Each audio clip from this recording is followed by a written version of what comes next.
RCM के वो top achiever बने, बल्कि डायरेक्ट सेलिंग इंडस्ट्री के बाप बन गए। ये मेरी भाषा है, हो सकता है वत्स साहब मेरे को डाल डांटें, लेकिन ये रियलिटी है, सब लोग जानते हैं। डायरेक्ट सेलिंग इंडस्ट्री में अगर किसी कंपनी के किसी ग्रेट लीडर की तुति बोलती है, यानी कि जिसका दबदबा है, वो हमें गर्व है, वो हमारे डॉक्टर सुरेंद्र वत्स जी हैं। और हमें पता है कि वो हम सब लोगों के मार्गदर्शक हैं, हम सब लोगों के गार्जियन हैं। उन्हीं की छत्र छाया में हम लोग आगे बढ़े हैं, और बहुत से साथी हमारे बीच में आ चुके हैं। आज सारे सीनियर और सीरियस साथी को ही इनवाइट किया गया है, क्योंकि ये बहुत महत्वपूर्ण विषय और सेंसिटिव विषय है। क्योंकि मैं एक चीज जानता हूं, डॉक्टर साहब ने एक बीड़ा उठाया कि डायरेक्ट सेलिंग के इतिहास में हमारी जो आरसीएम है, वो हर लिहाज से, हर तरीके से, बहुत से हजारों कारण हैं जो टीसी अवध साहब जानते हैं कि जिसकी वजह से बेस्ट है। और इन्होंने डायरेक्ट सेलिंग इंडस्ट्री के फ्यूचर को देखते हुए एक प्लेटफॉर्म बनाया, आप सब लोग जानते हैं। आज किसी परिचय का मोहताज नहीं है, और वो है चैट विद सुरेंद्र वत्स। पूरे हिंदुस्तान के वो सफल लोग और वो लीडर्स जिससे कुछ सीखा जा सकता है, उन सबको उन्होंने उस प्लेटफॉर्म पे बुलाया। और हर साल वो एक इवेंट करवाते हैं, और उस इवेंट का नाम है फ्रेंड्स मीट। ये भी अपने आप में एक बड़ा ही गर्व की बात है कि इसका हर इवेंट बहुत सक्सेसफुल रहा, और मैं उसका पार्ट बना, ये मेरा सौभाग्य है, जिसमें बहुत से लोगों से बहुत कुछ सीखने का मौका मिलता रहता है। और इस बार आज डॉक्टर सुरेंद्र वत्स जी से हमें काफी कुछ सीखने का मौका मिलेगा। लेकिन एक चीज मैं जरूर कहना चाहूंगा कि इस बार एक बड़ी खुशखबरी है कि वो इवेंट जिसके बारे में मैं बोल रहा हूँ, फ्रेंड्स मीट, हर साल जो वत्स साहब करवाते हैं, इस बार सर ने डिसीजन लिया है पटना में ये करवाने वाले हैं। और वो इवेंट बड़ा शानदार होता है। और आज मैं ज्यादा समय ना लेते हुए, क्योंकि वत्स साहब को आपके बीच में रूबरू करवाना चाहता हूँ। डॉक्टर सुरेंद्र जी वत्स आरसीएम के real diamond, simple the best, जिन्होंने करके दिखाया, जिन्होंने बताया कि हाँ, सिस्टम से, ईमानदारी से, सिस्टम को फॉलो करते हुए अगर काम करके आगे बढ़ा जा सकता है, तो आप किसी भी मुकाम पे पहुंच सकते हैं। आज वो हमारे को सिखाएंगे। तो मैं पूरे आदर और सम्मान के साथ डॉक्टर सुरेंद्र वत्स जी से अनुरोध करता हूं कि वो ऑन स्क्रीन आए और सब साथियों को गाइड करें। डॉक्टर सुरेंद्र वत्स जी, आप सब, हम सब लोग आपका तहे दिल से स्वागत करते हैं इस प्लेटफॉर्म पे। Welcome sir. जी सर, बहुत बहुत धन्यवाद विजय जी। बहुत बहुत आभार। और विजय जी बचपन की बात बताने लग गए थे, और बचपन की बहुत सारी बातें ऐसी होती हैं जो बताने वाली नहीं होती हैं।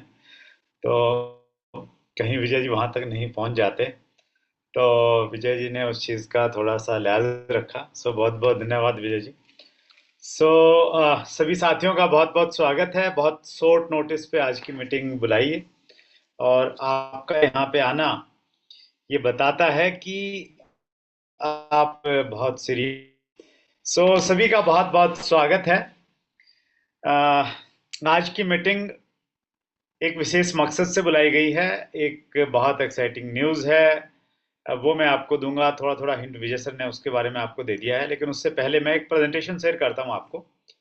और आपके कुछ साथी जो आपको लग रहा है कि उनको होना चाहिए आज की मीटिंग में, नहीं तो वो बहुत कुछ मिस करेंगे। अ, अगर आपको ऐसा लगता है तो आप उनको बुला लीजिए, और आपका स्वागत कर रहा हूँ।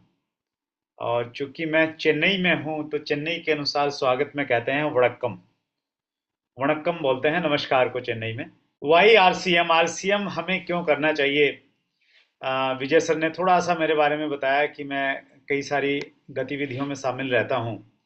तो मेरे पास में कम से कम 100 ऐसे लॉजिक हैं, कारण हैं, तर्क हैं, जिससे मैं आपको सिद्ध कर सकता हूं कि आरसीएम ही क्यों करना चाहिए डायरेक्ट सेलिंग इंडस्ट्री में।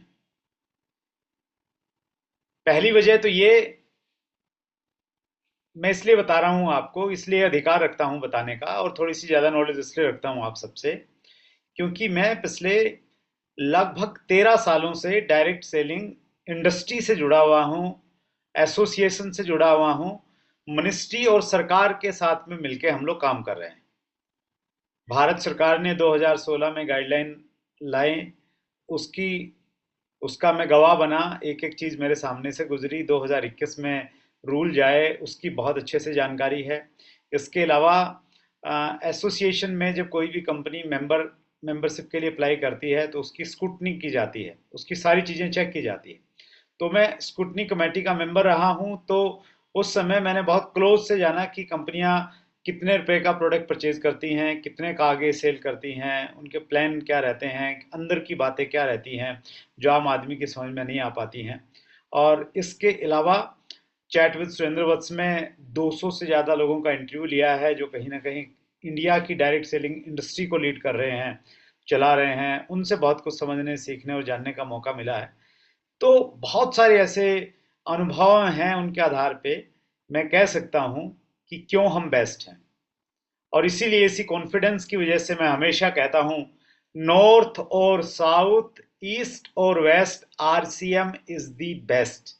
सो हम बेस्ट कंपनी के साथ में एसोसिएटेड हैं। आज इस विषय पे मैं बहुत ज़्यादा आपसे बातचीत नहीं करूंगा। अभी 15 तारीख को धनबाद में एक एलडीपी प्रोग्राम रखा गया। सुनील उसके होस्ट थे, सुनील झा, और पूरी टीम वहां पे आई, सभी लोगों ने पार्टिसिपेट किया। तो वहां पे मैंने 4 क्रिटिकल सक्सेस फैक्टर्स के बारे में बातचीत की थी कि 4 ऐसे फैक्टर हैं जो आपकी सक्सेस के लिए बहुत ज्यादा इंपॉर्टेंट हैं।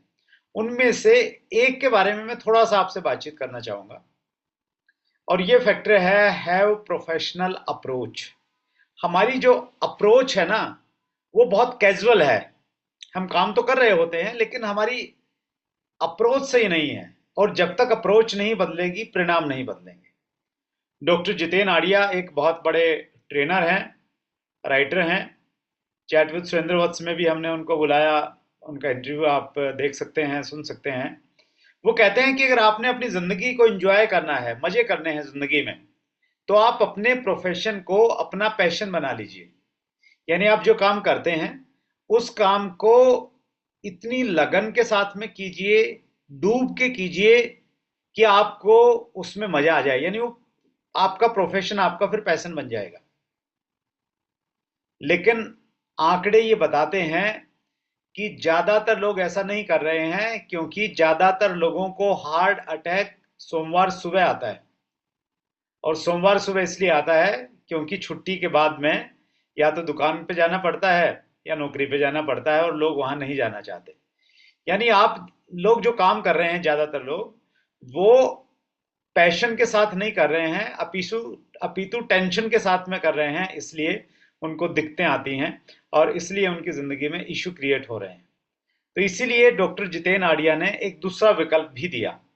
पहला विकल्प क्या दिया था कि आप अपने प्रोफेशन को अपना पैशन बना लीजिए, और अगर आप ऐसा नहीं कर रहे हैं तो दूसरा विकल्प है आप अपने पैशन को अपना प्रोफेशन बना लीजिए।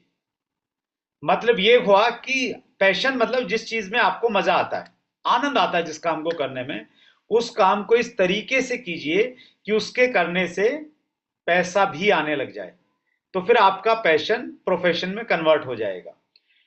हम में से बहुत सारे लोग क्रिकेट का शौक रखते हैं, लेकिन क्रिकेट का केवल मात्र शौक रखने से, क्रिकेट के प्रति हम पैशनेट हैं तो हमें पैसा नहीं मिल रहा। पैसा किसको मिल रहा है? पैसा कमा रहा है विराट कोहली, पैसा कमा रहे हैं रोहित शर्मा। वो इसलिए कमा रहे हैं क्योंकि उन्होंने क्रिकेट को, अपने पैशन को प्रोफेशन में कन्वर्ट कर दिया। उन्होंने क्रिकेट को प्रोफेशनली खेला, प्रोफेशनली सीखा। हम में से बहुत सारे लोग सलाह देते हैं कि भाई ये खाना चाहिए, नहीं खाना चाहिए, कोई बीमार हो जाए तो ये इसका इलाज है, लेकिन ऐसा करने का हमें पैसा नहीं मिलता। लेकिन डॉक्टर ने प्रोफेशनली उस चीज को सीखा है तो वो ऐसा करने का पैसा कमाता है। तो किसी भी काम को एक प्रॉपर वे में सीखना और फिर उस पर काम करना, दैट इज कॉल्ड प्रोफेशनलिज्म। तो यानी कामयाबी के लिए प्रोफेशन और पैशन दोनों का कॉम्बिनेशन है। या तो आप अपने प्रोफेशन को अपना पैशन बनाओ या अपने पैशन को अपना प्रोफेशन बना लो। हमारे यहां पे आरसीएम में ज्यादातर लोग आरसीएम को लेके पैशनेट तो हैं, मजा तो आ रहा काम करने में, अच्छे से काम तो कर पा रहे हैं, लेकिन प्रोफेशनल ढंग से नहीं कर पा रहे हैं। सही अप्रोच नहीं है काम करने की। तो उसके लिए एक प्रोफेशनल अप्रोच का होना जरूरी है, और प्रोफेशनल अप्रोच आपकी हो उसके लिए दो चीजों की रिक्वायरमेंट है। पहली, बी कोचेबल, हमेशा सीखने के लिए तैयार रहिए। जिस प्रकार से आप यहाँ पे उपस्थित हैं, तो वो कहीं ना कहीं ये बताता है कि ये तो क्वालिटी आपके अंदर में है, सीखने के लिए आप तैयार हैं। दूसरी चीज प्रोफेशनल लोगों में रहती है, डिवेल्प रिक्वायर्ड स्किल्स। वो स्किल्स, वो कुशलता, स्किल्स को बोलते हैं हिंदी में कौशल। वो कौशल हम डिवेल्प करें जिसकी रिक्वायरमेंट है, जिसकी आवश्यकता है। हम कुछ चीजों को जानते तो हैं, लेकिन बहुत ज्यादा नहीं जानते हैं उनके बारे में। कौन कौन सी चीजें हैं जिनके बारे में हमें बहुत ज्यादा जाननी है, जिनको हमने डिवेल्प करना है? प्रोस्पेक्टिंग स्किल्स, इसको हम लिस्ट मेकिंग भी कहते हैं। लोगों की सूची तैयार करना, ये बना तो लेते हैं हम लोग, लेकिन प्रोफेशनल वे में नहीं बनाते। जिस प्रकार से एक इंश्योरेंस एजेंट लिस्ट बनाता है और उस लिस्ट को हमेशा प्रोफेशनली डील करता है, उस प्रकार का प्रोफेशनल अप्रोच नहीं है हमारा लिस्ट बनाने में। और इसलिए बहुत जल्दी हमारी लिस्ट खत्म हो जाती है, हमें लगता है कि लोग ही नहीं है, कहां से लेके आए। और जब आपके पास में लोग नहीं होते हैं, आपके नेटवर्क में समस्याएं बढ़ना शुरू हो जाती हैं। तो इस स्किल के ऊपर में काम करने की जरूरत है, इसे और अच्छा करने की जरूरत है। लिस्ट बनने के बाद में फिर बारी आती है कॉन्टेक्ट करने की, कॉन्टेक्टिंग, इसको हम अपॉइंटमेंट्स भी बोलते हैं, अपॉइंटमेंट लेना। इस स्किल का नितांत अभाव है, बहुत ज्यादा काम करने की आवश्यकता है इसके ऊपर में। इसकी कमी की वजह से लोग हमें टाइम नहीं देते हैं, और फिर हमारे साथ समस्या ये रहती है किसके पास जाएं, किसको प्लान दिखाएं, किसको अभियान प्रचार के बारे में बताएं। इसको सीखने की आवश्यकता है। प्रेजेंटेशन, या इसको हम सौदा प्लान कहें या अभियान प्रचार दिखाने का तरीका बोलें, तो इसके बारे में थोड़ी बहुत तो जानकारी है, लेकिन हम मास्टर नहीं है इसमें। और चूंकि मास्टर नहीं है, तो अगर हम 10 लोगों से बात करते हैं तो 2 लोग जुड़ते हैं बड़ी मुश्किल से। लेकिन जो मास्टर है इसमें, कुछ लोग गिने चुने, वो 10 लोगों से मिलते हैं तो 9 लोगों को ज्वाइन करवा देते हैं। तो इसके ऊपर में और ज्यादा काम करने की आवश्यकता है। फॉलोअप, इसको क्वेश्चन हैंडलिंग भी बोलते हैं। किसी को एक बार हमने प्लान दिखा दिया, तो अब उसको दोबारा मिलना है, उसके लिए एक स्किल चाहिए जिसको बोलते हैं हम फॉलोअप। फॉलोअप के बारे में भी टीसी सर मॉर्निंग सेशन में हमेशा बताते हैं कि फॉलोअप बहुत जरूरी है। बगैर फॉलोअप के आपके छोटे छोटे काम भी नहीं हो पाते, और फॉलोअप से बड़े बड़े कामों को आप कर पाते हैं। फॉलोअप, अगर आपने किसी का देखा होगा, अगर आपका कभी वास्ता पड़ा किसी इंश्योरेंस एजेंट से, तो उनका कितना स्ट्रॉन्ग फॉलोअप होता है। वो आपके पीछे लग जाते हैं जब तक आप या तो इंश्योरेंस करवा नहीं लेते, या बिल्कुल हाथ नहीं जोड़ लेते, या उसका नंबर ब्लॉक नहीं कर देते। या आप कभी बाइक लेने के लिए या कार खरीदने के लिए किसी शोरूम पे गए होंगे, तो वहां आपका नंबर लिया होगा, और आप चाहे ऐसे ही घूमते फिरते चले गए हों, लेकिन एक बार आपका नंबर उनके पास में चला गया, तो फिर देखिए उनका फॉलोअप कितना स्ट्रांग रहता है आपको लेके। तो क्या हमारा उतना फॉलोअप है? जवाब आएगा कि उतना प्रोफेशनली फॉलोअप तो नहीं है हमारा। तो इसको कहीं ना कहीं सीखने की जरूरत है। स्टार्टअप, एक व्यक्ति ज्वाइन हो जाता है, उसका सही स्टार्टअप करवाने, इसको राइट टेक ऑफ भी कहते हैं। जैसे हवाई जहाज सही टेक ऑफ करना, सही तरह से उड़ान भरता है, तो उसी प्रकार से हम में से ज्यादातर लोग मेरी इस बात से सहमत होंगे कि हमारे पास में टीमें तो हैं, लेकिन हमारी टीमों में जो लोग जुड़े हुए हैं वो खरीदारी नहीं करते हैं, प्रोडक्ट परचेज नहीं कर रहे हैं। कुछ लोग कहेंगे कि सर प्रोडक्ट परचेज करने की बात तो दूर, वो मीटिंग में ही नहीं आते हैं, इवन जूम मीटिंग में भी नहीं आते हैं। कुछ साथी कहेंगे सर मीटिंग में आने की बात तो छोड़िए, वो फोन ही नहीं उठाते हैं। और कुछ कहेंगे कि सर मेरा तो नंबर ही ब्लॉक कर दिया है। ये समस्या हमारे साथ में इसलिए है क्योंकि हमने उनका राइट टेक ऑफ नहीं करवाया, उनकी सही शुरुआत नहीं करवाई है। इस स्किल के ऊपर में काम करने की आवश्यकता है, और मैं बहुत विस्तार से, ये मेरा एक प्रेजेंटेशन है राइट स्टार्टअप का, उस पर मैं बहुत डिटेल में बात भी करता हूँ। लेकिन आज हम एक ऐसी स्किल के बारे में बातचीत करेंगे जो है तो बहुत इंपॉर्टेंट, लेकिन आपने बहुत कम उसके बारे में सुना होगा, और वो स्किल है प्रमोटिंग इवेंट। इसको मैं कहता हूं गेम चेंजर। ये पूरे गेम को चेंज करके रख देती है। सतीश पंडित जी ने अपनी ऑडियो शुरुआती 7 दिन में कहा है कि एक बड़ा फंक्शन और उस पे किया गया आपका प्रयास आपके बिजनेस की दशा और दिशा दोनों को बदल सकता है। इतनी पावर है एक इवेंट में। लेकिन इसको कैसे प्रमोट करें, इसके क्या लाभ हैं, इसके बारे में थोड़ा सा आज हम लोग जानते हैं। Skill of promoting event. इन दिनों मैं किताब पढ़ रहा हूं। इस किताब का नाम है my first 50 years in network marketing. Harvey Conor इसके राइटर हैं। बहुत महंगी किताब है, लगभग 400 450 पृष्ठ की है। हर पेज कलरफुल है, बहुत मोटा पेज है, और लगभग 1.5 2 किलो की किताब है अकेली। इसमें हार्वे कॉर्नर इवेंट प्रमोशन की बात करते हैं, जहां से मैंने टॉपिक उठाया है। वो कहते हैं कि जो व्यक्ति किसी भी देश में काम कर रहा है डायरेक्ट सेलिंग में, हार्वे अमेरिका से हैं, वो कह रहे हैं कि आप किसी भी देश में काम कीजिए, अगर आप होल भर सकते हैं लोगों से, अपनी टीम का होल भरने में कामयाब हो गए, तो फिर आप डायरेक्ट सेलिंग में टॉप के लेवल पे चले जाएंगे, आपको कोई नहीं रोक सकता। ऐसी एक और राइटर हैं डगविड। उनकी किताब है the out of town expert with the brief case. इसमें डगविड कहते हैं, 21 चैप्टर हैं इस किताब में। एक चैप्टर है मीटिंग्स के ऊपर में, और उस चैप्टर का नाम है, इस खेल का नाम है भीड़। Direct selling is all about crowd. वो कहते हैं कि अगर आप भीड़ इकट्ठी कर सकते हैं तो फिर आप कामयाब हैं डायरेक्ट सेलिंग में। डगविड उस चैप्टर में लिखते हैं कि अगर आप मीटिंग की टिकट सेल कर सकते हैं तो आप कोई भी प्रोडक्ट सेल कर सकते हैं और किसी को भी ज्वाइन करवा सकते हैं। लेकिन अगर आपसे मीटिंगों की टिकट सेल नहीं होते हैं तो फिर आप प्रोडक्ट भी सेल नहीं कर पाएंगे और फिर आप ज्वाइनिंग भी नहीं करवा पाएंगे। एक कंपनी जो हिंदुस्तान में आई, मल्टीनेशनल कंपनी, 1990 के बाद में, उस कंपनी का एक ही फंडा था और उसने बहुत बड़ा काम किया। आज भी वो बहुत बड़ा काम कर रही है हमारे देश में।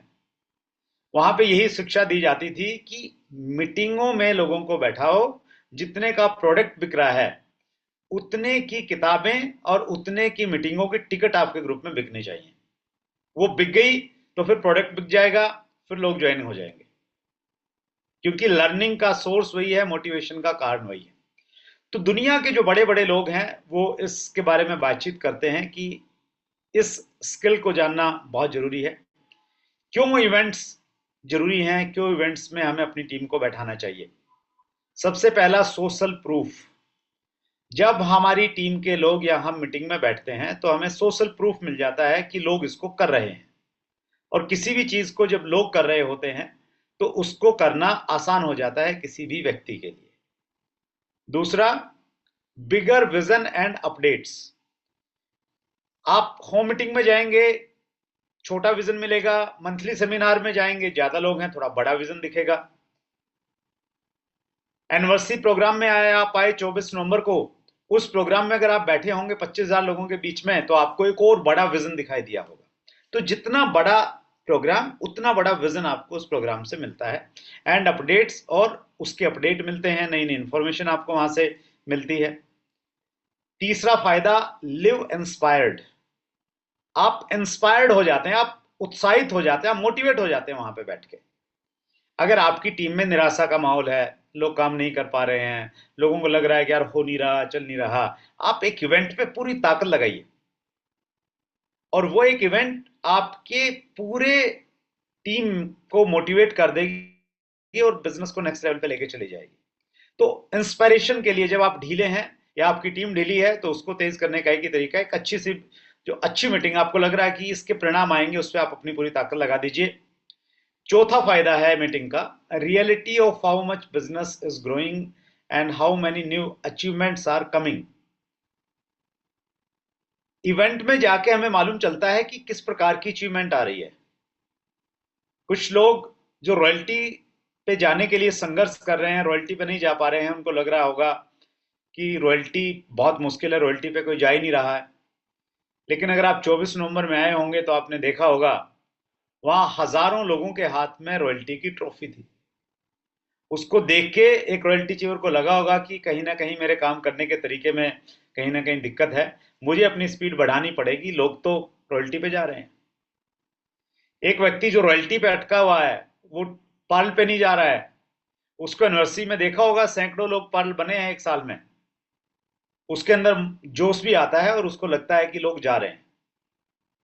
पांचवा फायदा, relatability with profession and people.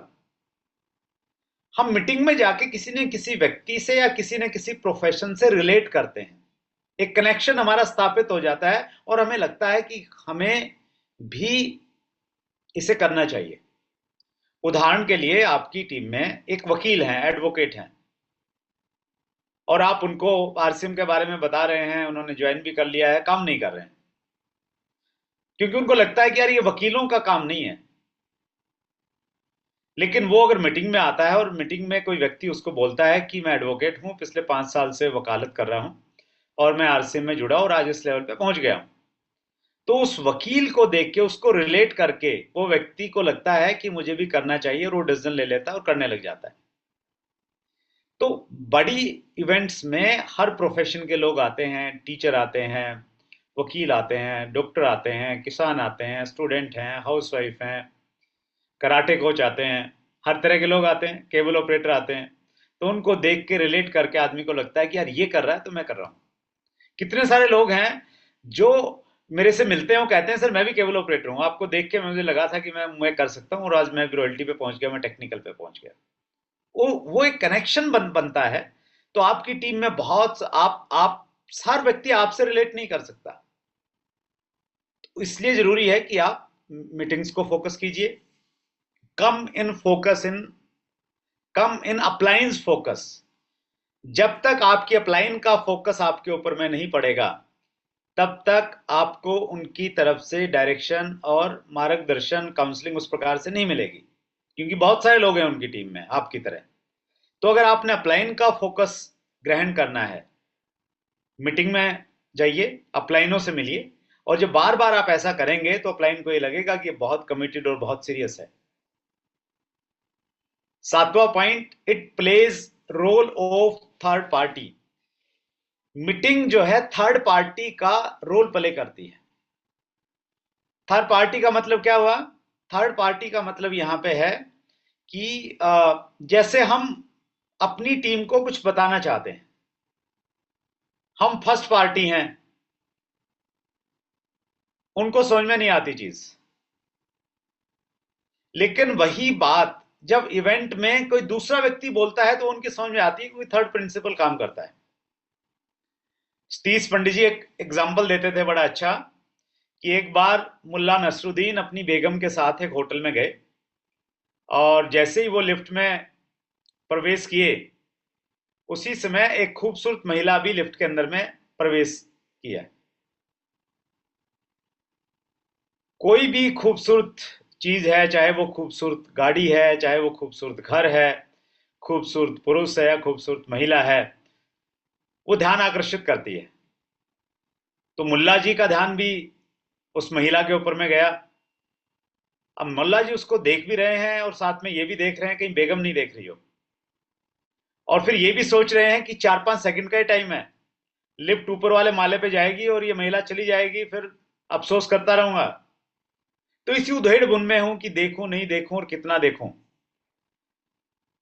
इसी उलझन में थे। और उसी समय वो सामने जो खूबसूरत महिला थी वो एक जोरदार तमाचा मुल्ला जी के गाल पे लगाती है और कहती है, ये उम्र और चकुटी काटते हो। अब मुल्ला जी ने चकुटी काटी नहीं थी, वो बड़े शर्मिंदा हो गए और ये थप्पड़ मार के वो महिला लिफ्ट से बाहर हो गई। अब मुल्ला जी बड़े शर्मिंदा हैं और अपनी बेगम को बोलते हैं, बेगम खुदा की कसम मैंने चकुटी नहीं काटी थी। बेगम बोली कि इसमें खुदा की कसम वाली क्या बात है, मुझे मालूम है आपने चिकूटी नहीं काटी थी।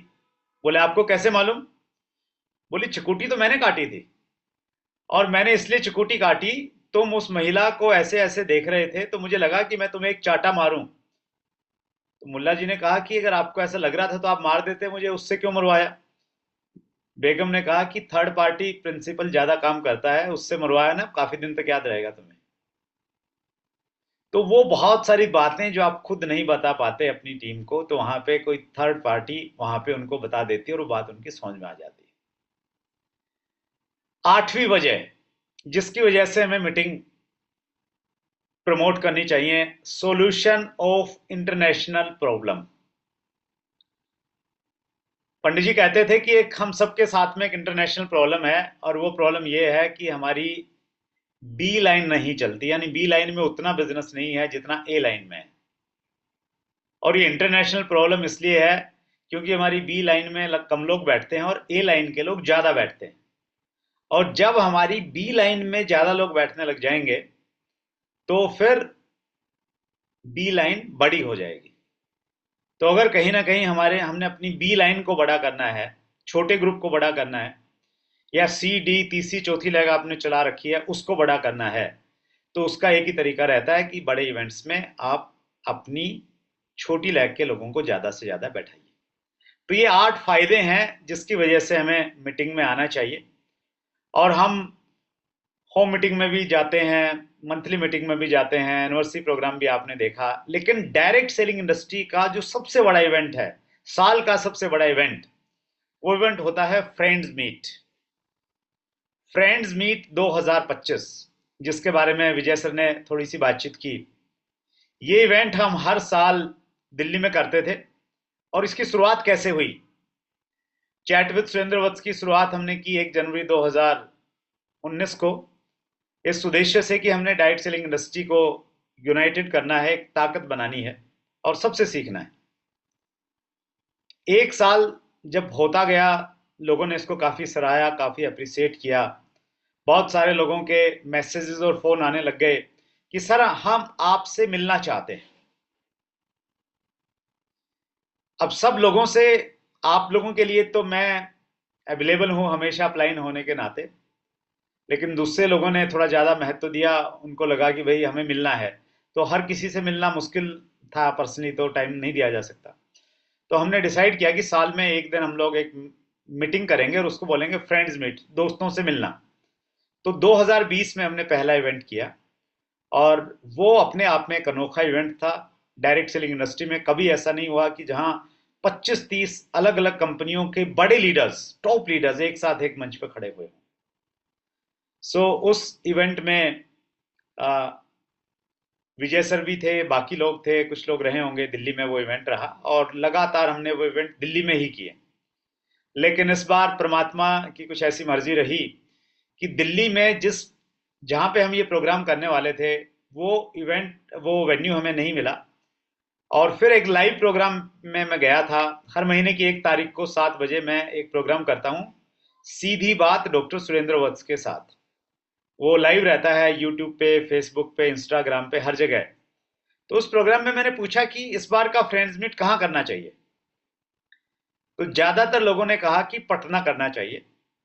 और उसी भावनाओं को ध्यान में रखते हुए तो इस बार का फ्रेंड्स मीट हम लोग पटना कर रहे हैं। 16 फरवरी रविवार का दिन, हिंदुस्तान का सबसे सुंदर और सबसे विशाल ऑडिटोरियम बापू सभागार। पूरे दिन का प्रोग्राम रहेगा, सुबह 10 बजे से लेके 4 बजे तक का लंच इसमें बीच में शामिल रहेगा। Experience the energy of unity, संगठन की ऊर्जा को आप उस दिन आके महसूस कर सकते हैं इस इवेंट में। सो डायरेक्ट सेलिंग का महाकुंभ है, वो सारे के सारे लोग आपको इसमें मिलेंगे। अगर जिनसे आपने मिलना है और जिनसे आपको सीखना है तो बहुत ज्यादा धन खर्च करना पड़ेगा। ऐसे ऐसे ट्रेनर इस प्रोग्राम का हिस्सा रहते हैं जिनकी अगर आप ट्रेनिंग लें, उनको अपनी टीम के लिए बुलाएं ट्रेनिंग लेने के लिए, तो उनकी एक दिन की फीस 8-10-12 लाख रुपए रहती है। जैसे पिछले इवेंट में 2024 में हमारे मेहमान थे दीपक बजाज। हमारे मेहमान थे स्नेह देसाई, हमारे मेहमान थे इंडिया के सबसे बड़े NLP coach Ram Verma, doctor Lalit Arora, इसके अलावा मुकेश कोठारी सर थे और तमाम बड़े बड़े लीडर्स थे। इन सबको अगर आपने एक दिन में सुनना है तो उसकी कितनी कीमत हो सकती है तो आप खुद उसको कैलकुलेट कर सकते हैं। ये बात मैं आपको इसलिए बता रहा हूं क्योंकि अगली स्लाइड में जब आप देखेंगे कि इस प्रोग्राम में आने के लिए कितने रुपए का टिकट लगेगा तो आपको लगेगा कि इतना महंगा। ये बड़ा प्रोग्राम है, इतने बड़े लोगों को एक साथ एक डेट में संडे के दिन लेके आना अपने आप में महाभारत है एक। सो ये प्रोग्राम है, इसमें 1200 रुपये से आप रजिस्टर करवा सकते हैं अपने आप को। फुल डे का प्रोग्राम, ट्रेनिंग मिलेगी आपको सुबह से शाम तक के प्रोग्राम में, बीच में लंच रहेगा। सो जो वीआईपी सीटिंग थी वो ऑलरेडी बुक्ड हो गई है, उसमें कोई भी सीट अवेलेबल नहीं है, सिर्फ सिल्वर की जो कैटेगरी है वो है, और ये भी 90 से 95% तक सोल्ड आउट है। मेरी अपनी इच्छा ये है, वैसे तो ये इंडस्ट्री स्पेसिफिक प्रोग्राम है, लेकिन मेरी दिल इच्छा ये है कि इसमें सबसे ज़्यादा बड़ी टीम आरसीएम की बैठे और आरसीएम में भी वो टीम बैठे जिसके अपलाइन में कहीं ना कहीं मैं आता हूँ। सो इसलिए आज की इस मीटिंग को बुलाने का एक विशेष मकसद ये है कि वो टीमें, वो लोग जिनको मैं अपने बहुत नज़दीक मानता हूँ, बहुत करीब मानता हूँ, उनको एक सही इन्फॉर्मेशन सही समय पे चली जाए। अदरवाइज तो जिस प्रकार से इस बार एनिवर्सरी में रहा, पहले तो हम लोगों ने ध्यान दिया नहीं और बाद में टिकटें नहीं मिली, इशू आया, तो वैसी ही स्थिति अगले 5-7 दिन में ही इवेंट में होने वाला ही है, जबकि 2 महीने का टाइम बाकी है अभी। तो इस सूचना के लिए मैंने आप सबको यहाँ पे आमंत्रित किया था आज। एक चीज मैं और कहना चाहता हूँ, आप सब लोगों के चेहरों को देखते हुए आप प्रयास कीजिए वीडियो ऑन करने की स्थिति में रहें तो एक टू वे कम्युनिकेशन जैसी चीज होगी। जब मीटिंग के इतने फायदे हैं, फिर मीटिंग में लोग आते क्यों नहीं है? 4 वजह हैं जिसकी वजह से लोग मीटिंगों में नहीं आते हैं, आप नोट कर सकते हैं। पहली वजह, लोग पैसे के नाम पे अटक जाते हैं। जब उनको लगता है ना आरसीएम की मीटिंग 150 रुपए लगेंगे तो वहीं पे अटक जाते हैं, नहीं नहीं 150 रुपए, 150 रुपए किस चीज के? उनकी सुई, उनकी गरारी वहीं पर अटक जाती है। और यहाँ तो 1200 रुपए की बात हो रही है, तो बहुत सारे लोग तो 1200 पे अटक जाएंगे। जबकि हकीकत यह है कि इस दुनिया में जो लोग आज बहुत ज्यादा कामयाब हैं और जिनकी अपनी वैल्यू बहुत बढ़ गई है, वो सारे लोगों ने सीखने के ऊपर में सबसे ज्यादा खर्च किया। आप में से कुछ लोगों ने संतोष नायर जी का नाम सुना होगा। संतोष नायर जी ट्रेनर हैं और एक दिन का उनका ट्रेनिंग का फीस 10 लाख रुपए से ज्यादा रहता है। वो कहते हैं कि मैं आज भी अपने ऊपर सीखने पे 10-15 लाख रुपए साल में खर्च करता हूं। दीपक बजाज से तो वो कहते हैं कि मैं 5 से 7 लाख रुपए तो सिर्फ ट्रेनिंग लेता हूं इंडिया में और इंडिया से बाहर एक साल में। मैं अगर अपनी बातचीत करूं तो उन दिनों जब मेरे पास में बहुत ज्यादा पैसा नहीं था, उन दिनों मैंने सीखने पे बहुत खर्च किया। मेरी पहली किताब थी जीत आपकी, शिवखेड़ा जी ने लिखी थी उस किताब को, तो मेरी बड़ी इच्छा थी शिवखेड़ा जी से मिलने की। मुझे मालूम चला कि शिवखेड़ा जी का एक प्रोग्राम रहता है ब्लू प्रिंट फॉर सक्सेस, और उसकी उस जमाने में 40,000 प्लस सर्विस टैक्स लगता था। 3 दिन का प्रोग्राम रहता था उनका 5 स्टार होटल में। मेरे पास पैसा बहुत ज्यादा नहीं था, उसके बावजूद भी मैंने वो प्रोग्राम अटेंड किया। सीखने के ऊपर जो आपका खर्च है, जो आपका निवेश है, जो आपकी इन्वेस्टमेंट है, वो बेस्ट इन्वेस्टमेंट रहती है। तो बहुत सारे लोगों की गरारी तो यहीं पर अटक जाती है कि इतने पैसे, लेकिन जो वैल्यू मिलेगी उस वैल्यू को हम काउंट नहीं करते कहीं पे भी। इतने सारे लोगों की ट्रेनिंग अगर आपने लेनी है तो वो कई हजार में जाएगी, और एक दिन में लेनी है। टाइम की अपनी वैल्यू है अपने आप में। दूसरी वजह जिसकी वजह से लोग इवेंट में नहीं आते, वो ये है कि लोग अकेले नहीं जाना चाहते। जब किसी का साथ मिल जाता है तो चले जाते, ह्यूमन नेचर है ये।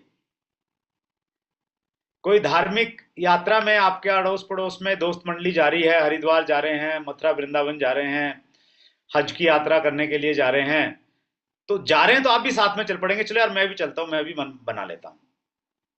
तो अगर आप लोगों को लेके आएंगे, साथ में लेके आएंगे, कुछ ऐसा प्लान करेंगे कि चलो यार गाड़ी करते हैं, गाड़ी में साथ में चलेंगे, या ट्रेन का रिजर्वेशन साथ में करवा लेते हैं, तो फिर लोग घर से बाहर निकल लेते हैं, समूह में लोग जाना पसंद करते हैं। विजय जी इस चीज के गवाह हैं। जब हम जींद से भीलवाड़ा जाते थे तो हम बस करते थे कि यार बस जा रही है, बस में लोगों को बैठाना आसान। और बस में भी हम ये कह के लेके जाते थे कि चलो जयपुर घुमाएंगे आपको, वहां पे राज मंदिर है, वहां पे दुनिया का सबसे अच्छा ऑडिटो वो सिनेमा हॉल है वो दिखाएंगे, और अजमेर चलेंगे, पुष्कर में ब्रह्मा जी का मंदिर है वो दिखाएंगे। तो ये कह के हम लोगों को लेके चलते थे और लोग तैयार हो जाते थे। तो अगर आप लोगों को इस प्रकार से प्लान कर लेंगे, 2-3 घंटे का सफर है तो कोई गाड़ी कर ली, दूर का है तो चलो ट्रेन में साथ में चलेंगे, मस्ती करते हुए चलेंगे, तो ऐसा एक माहौल बनाएंगे तो लोग आ जाएंगे। तीसरी वजह जिसकी वजह से लोग नहीं आते हैं, और वो ये कि बहुत सारी मीटिंगें अटेंड कर ली। उनको लगता है बहुत सारी मीटिंग अटेंड कर ली, उसमें क्या होगा मीटिंग में जाके, कुछ मीटिंगों से कोई बहुत ज्यादा कुछ होता नहीं है। लेकिन आपको नहीं मालूम कौन सी एक मीटिंग में कौन व्यक्ति की कौन सी बात आपके दिल में उतर जाए, या आपकी डाउनलाइन के आपकी टीम के दिल में उतर जाए, और वो मीटिंग उसका टर्निंग पॉइंट बन जाए। एक कहावत है कि बड़े बड़े निर्णय बड़े बड़े समारोहों में लिए जाते हैं, और डायरेक्ट सेलिंग इंडस्ट्री का साल का सबसे बड़ा समारोह होता है फ्रेंड्स मीट। पता नहीं किस व्यक्ति की समझ में कहां से किसकी क्या बात आ जाए। तो वो कहीं ना कहीं ये मानना पड़ेगा, एक पॉजिटिव सोच के साथ में आपको अपनी टीम को लेके जाना पड़ेगा। और चौथी और लास्ट वजह जिसकी वजह से लोग नहीं जाते हैं, वो है कि मीटिंग का सही प्रमोशन न करना। अगर हमने सही तरीके से उस मीटिंग को प्रमोट नहीं किया है, आधी अधूरी सूचना दी है, हम खुद ही कन्विंस नहीं है उस मीटिंग से, हम उसके महत्व को नहीं बता रहे हैं, उसके फायदों को नहीं बता रहे हैं, तो वो प्रमोशन उस प्रकार से नहीं किया है, तो भी लोग नहीं जाते हैं। तो ये 4 वजह हैं जिसकी वजह से लोग मीटिंगों में नहीं जाते हैं, इतने सारे फायदे होने के बावजूद भी। पहला क्या बताया मैंने, पैसे पे अटक जाते हैं। दूसरा, अकेले नहीं जाते हैं। तीसरा, बहुत सारी मीटिंग अटेंड कर ली, ये कहीं ना कहीं एक मन में भाव रहता है। और चौथा चौथा हमने बात किया कि आ, पैसे पैसे पे अटक गए, अकेले नहीं जाना। दूसरा, बहुत सारी मीटिंग कर ली। तीसरा और चौथा, प्रमोशन प्रमोशन सही से नहीं करते, तो इसलिए लोग नहीं जाते हैं। लेकिन ये अपॉर्चुनिटी आपके लिए बड़ी अपॉर्चुनिटी है, स्पेशली जो साथी बिहार से जुड़े हैं, झारखंड से हैं, आसपास से जुड़े हुए हैं, उनके लिए एक बड़ा मौका है, क्योंकि दिल्ली दूर तो है ही, और कुछ लोगों के लिए तो बहुत दूर नहीं रहती थी दिल्ली भी। दिल्ली में भी तमिलनाडु से भी लोग आते थे, आसाम से भी लोग आते थे, लेकिन आपके लिए यहाँ आसान है। और आप कितनी बड़ी तैयारी करेंगे, उसके लिए मैं आप में से वो साथी जो ऑलरेडी मन बना चुके हैं कि यस हमने पूरी तैयारी के साथ में, लोगों के साथ में, टीम के साथ में जाना है, तो वो हैंड रेज करेंगे, और हैंड रेज करके अपना थोड़ा सा कमिटमेंट अगर बताना चाहें तो बता सकते हैं। और एक प्रिंसिपल के ऊपर में मेरा बहुत विश्वास है, जिसको बोलते हैं 6C प्रिंसिपल। बहुत काम का प्रिंसिपल है। 6C प्रिंसिपल ये कहता है कि सबसे पहले आप कमिटमेंट कीजिए। पहला सी है कमिटमेंट। कमिटमेंट का मतलब होता है जो आप करना चाहते हैं उस काम को बोल देना, बता देना, कमिटमेंट करना। जैसे आप फ्रेंड्स मीट में आना चाहते हैं, कितने लोगों के साथ में आना चाहते हैं, उसको बोल देना कमिटमेंट हो गया पहला सी। पहले सी के बाद में ऑटोमेटिकली दूसरा सी आ जाता है, आपको कुछ नहीं करना पड़ता। और दूसरा सी है करेज। करेज को हिंदी में हम बोलते हैं साहस। आपके अंदर में साहस आ जाएगा कि यार मैंने बोल दिया ना कि 20 लोगों को लेके जाना है, तो अब लेके ही जाना है, नहीं तो फिर बेइज्जती वाला बात हो जाएगी। करेज से फिर तीसरा सी ऑटोमेटिक आ जाता है, और वो है क्रिएटिविटी, जिसको हिंदी में हम बोलते हैं रचनात्मकता। आप क्रिएटिव हो जाते हैं, आपके दिमाग में आइडियाज आने लग जाते हैं कि किस प्रकार से 20 लोगों को लेके जाने लग जाते हैं कि ए लाइन से 12 लोगों को लेके जाऊंगा, बी लाइन से 8 लोगों को लेके जाऊंगा, ऐसे ऐसे प्लान करेंगे, ऐसे ऐसे जाएंगे, और आप क्रिएटिव हो जाते हैं। और क्रिएटिविटी से फिर चौथा सी आता है, कैपेबिलिटी। कैपेबिलिटी का मतलब हो गया कि आप अपने आप को काबिल समझने लग जाते हैं, कैपेबल महसूस करते हैं, क्योंकि आपके पास में आइडियाज हैं। और कैपेबिलिटी से फिर पांचवा सी आता है, कॉन्फिडेंस, विश्वास, कि यस मैं लेके जा सकता हूं। और जब आप उस विश्वास के साथ में काम करते हैं, बात करते हैं, प्रमोट करते हैं, तो फिर आप अपने लक्ष्य को पा लेते हैं। और फिर छठा और लास्ट सी आता है, जिसको कहते हैं कॉन्टिन्यूअस। कॉन्टिन्यूअस का मतलब है लगातार। अब पहला कमिटमेंट आपने पूरा कर लिया है, तो फिर आप अगला कोई कमिटमेंट कीजिए, फिर कोई अगला पंगा मोल लीजिए, फिर अनाउंसमेंट कर दीजिए, अपलाइन डाउनलाइन सबको बता दीजिए कि मैं ये करने वाला हूं। और फिर आपके कमिटमेंट के से क्या होगा, फिर वही प्रक्रिया शुरू हो जाएगी। कमिटमेंट से क्रेज आ जाएगा, क्रेज से क्रिएटिविटी आ जाएगी, क्रिएटिविटी से कैपेबिलिटी आ जाएगी, कैपेबिलिटी से कॉन्फिडेंस आ जाएगा, और कॉन्फिडेंस से फिर कॉन्टिन्यूस आ जाएगा। तो ये 6C का प्रिंसिपल बहुत सक्सेसफुल प्रिंसिपल है। तो आपके पास में मौका है पहला सी इस्तेमाल करने का, कमिटमेंट करने का, बाकी सी अपने आप अपना काम करने लग जाते हैं। तो राम नारायण जी ने सबसे पहले हैंड रेज किया है। जी राम नारायण जी, 5 या 7 Ram Narayan ji? 7 sir. 7, yes. Yes. 7 के साथ में आप बैठिए और फिगर देखिए। टारगेट जब भी हम सेट करें, टारगेट में हमेशा स्पष्टता होनी चाहिए, बिल्कुल क्लियर होना चाहिए, उसमें कोई डाउट नहीं होना चाहिए। तो 7 का रामनारायण जी ने टारगेट लिया। That's great, noted sir.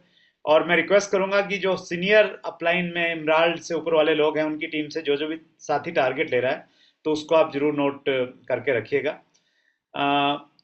Kameshwar Mahato जी, जी महतो जी। जी प्रणाम सर। धन्यवाद। मैं आपकी ट्रेनिंग सेशन में पूरा था सर। मेरी टीम से 150 लोग बैठे हुए थे, और अ, पटना के प्रोग्राम में हमारे 40 लोग बैठेंगे सर। वाह, 40 लोग कामेश्वर जी के धन्यवाद बैठे हैं। सर। आपका लेवल क्या है कामेश्वर जी? इमराल्ड है सर। कामेश्वर जी इमराल्ड हैं, तो कामेश्वर जी सभी इमराल्ड को ये बोल रहे हैं कि एक इमराल्ड होने के नाते 40 का टारगेट तो आपका बनता है। और एडमंड हिलेरी साहब की जो कहानी है, जो माउंट एवरेस्ट पे पहली बार गए थे, तो उन्होंने सबको ये बताया था कि एक मनुष्य पहाड़ की चोटी पे, सबसे बड़े पहाड़ पे चढ़ सकता है। तो कामेश्वर जी इमराल्ड होने के नाते सबको ये बोल रहे हैं कि भाई 40 लोग तो आ ही जाएंगे। कामेश्वर जी मैं आपके टारगेट को थोड़ा बढ़ा रहा हूँ, इसलिए क्योंकि इसमें हमने एक क्राइटेरिया रखा है कि जो जो भी व्यक्ति 50 लोगों की टीम के साथ में वहां पहुंचता है, तो उसको हम चैट विद सुरेंद्र वत्स ध्वज वाहक, इसका एक खिताब देंगे और उसको ट्रॉफी के साथ में वहां पे सम्मानित करेंगे, इतने बड़े ऑडिटोरियम में, जो 50 लोगों की टीम के साथ में वहां पे पहुंचता है। तो अब मुझे लगता है कि आपका 40 वाला टारगेट ऑटोमेटिकली 50 का हो ही जाएगा। सही कह रहे हैं? हाँ, अनम्यूट कीजिए आप। 100% हो जाएगा सर मेरा। चलिए चलिए, दैट्स ग्रेट। बहुत बहुत स्वागत रहेगा आपका और आपकी टीम का।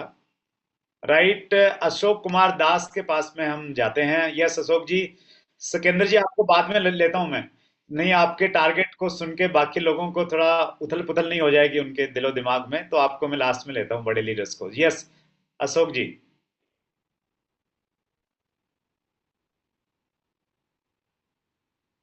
20 की तैयारी करेंगे। और आपका लेवल क्या है अशोक जी? अरे देखिए, स्टार प्लेटेनियम 20 की तैयारी कर रहे हैं, तो आप तो और भी कमाल का काम कर रहे हैं अशोक जी। और ज्यादातर टीम आपकी कहाँ पे है? अच्छा, बिहार में। चलिए, बहुत बढ़िया। देखिए, 20 लोगों को अगर आपने लाना है, तो कम से कम 100 लोगों को आपको अप्रोच करना पड़ेगा। 100 लोगों तक बात पहुंचानी पड़ेगी, उनको फॉलो अप करना पड़ेगा, तब जाके आपके 20 लोग आएंगे। जितना बड़ा सोचते हैं, उतने बड़े विचार हमारे दिमाग में आ जाते हैं। तो अशोक जी ने मोटिवेट कर दिया, स्टार प्लेटेनियम है और 20 लोगों की तैयारी कर रहे हैं। आइए सर, इस किसी भी बार आदमी को लेके आइए, इंडस्ट्री के वो बड़े बड़े लोग जो साल में एक बार ही इकट्ठे होते हैं, उस प्रकार का ये प्रोग्राम रहेगा। जी सर। बिल्कुल आप लेके आइए, दैट्स ग्रेट। और इंडस्ट्री के बड़े लोगों के साथ साथ में आरसीएम के बड़े लोग भी आपको मिलेंगे। मुकेश कोठारी जी का आज ही मेरे पास में अभी वीडियो आया है मेरे फोन पे, जिसमें वो कह रहे हैं कि मैं फ्रेंड्स मीट में पटना पहुंच रहा हूं। तो तमाम बड़े बड़े लीडर्स उस दिन आपको यहाँ पे देखने को और सुनने को मिलेगा।